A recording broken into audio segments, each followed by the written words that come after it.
We're here right now at the cosmonaut training facility in Moscow region, where we were invited to take a look at some of the trials and tribulations that candidates go through if they want to be able to go into space. And we're even going to be able to do some of that stuff ourselves. So let's go. Maybe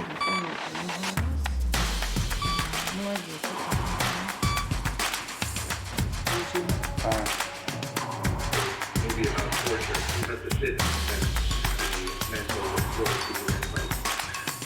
The first event on the agenda today is called the Barani chair. This is an instrument that essentially simulates disorientation during high-speed flights. And it's a reminder to would-be pilots that they should really trust their systems, their technical systems over their own senses during these flights. And today, we're going to check it out ourselves.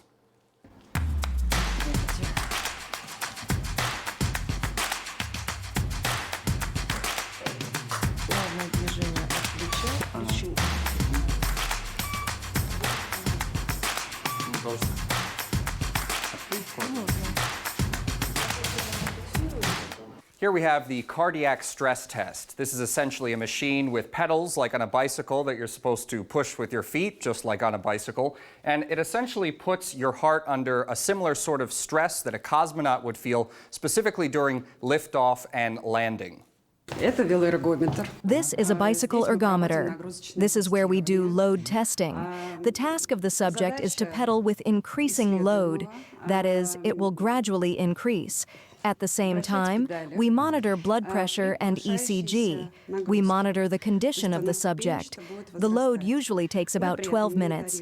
Next comes the recovery period, and we continue to monitor your physiological parameters.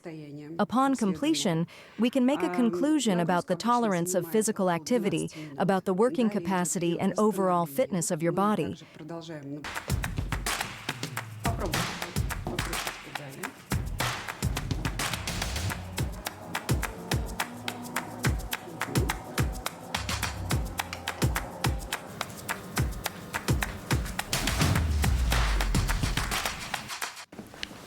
Well, you know what they say, it really is just like riding a bike. You receive this schedule here, which lists the tasks that you must carry out while reporting on your actions. It's not all that straightforward. You'll be spending 72 hours in this chamber. The condition of this experiment is as follows. Everything that happens here, everything you do here, will be visible to us on 3 cameras. You won't hear any acknowledgement from us. We won't, for example, say, "bless you," if you sneeze. You won't hear us at all, but you must keep talking about yourself the whole time. So I've been given a simulated assignment in this isolation chamber, sort of similar to what a candidate would have to do if he was sitting behind this table right now in the standard 72-hour period that he'd have to sit here in complete isolation, right? This is called the isolation chamber for a reason. 72 hours, there's nothing that you can hear from the outside. There's a huge vault door closing this place.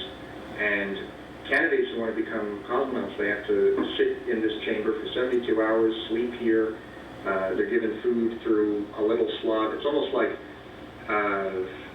solitary confinement in a prison, it seems like. It's definitely something that seems like it's some sort of form of torture, but it's really supposed to test the mental fortitude of people who are going to be in space and in isolated conditions for long periods of time. I would like to try it out if I had 72 hours, but unfortunately we don't have that long for this report right now.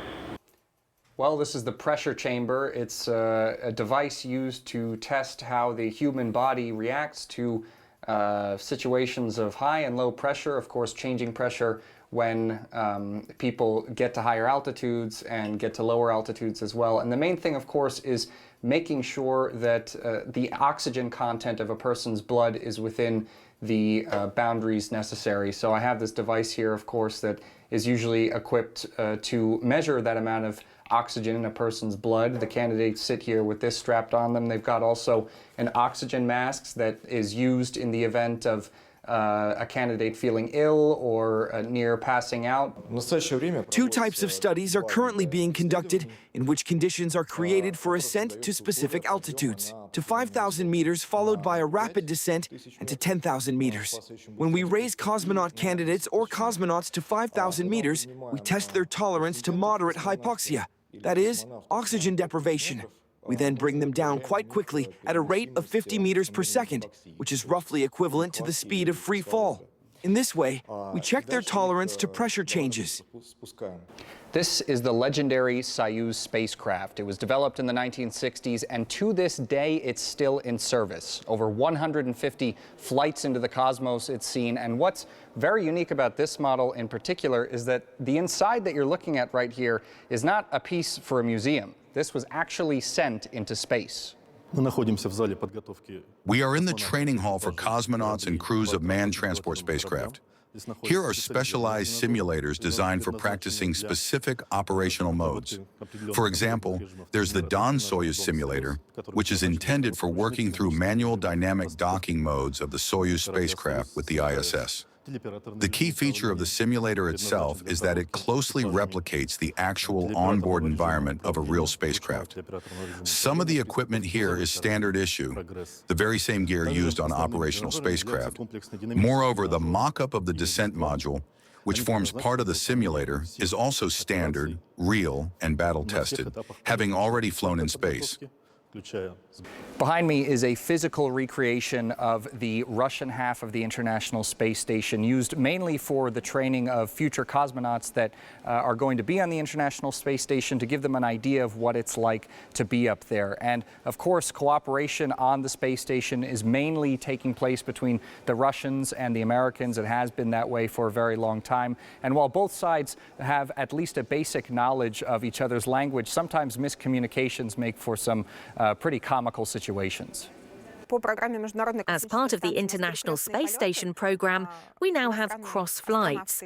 Foreign astronauts fly on Russian spacecraft, and our cosmonauts fly on American ones. Naturally, we train both Russian crew members and all foreign crew members, all astronauts, on our simulator as well. Most of this involves emergency situation training. It's sometimes fascinating to observe the crew's communication. When astronauts don't always have a strong command of Russian, and Russians don't always have fluent English, so they mostly communicate in Runglish.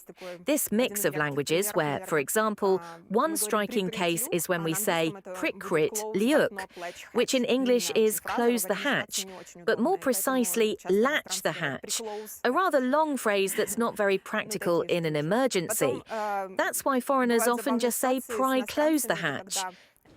After all these exercises and a whole lot more preparation, Russian cosmonauts are ready finally to reach for the stars and make their special contribution, however big or small, to the history of human space exploration.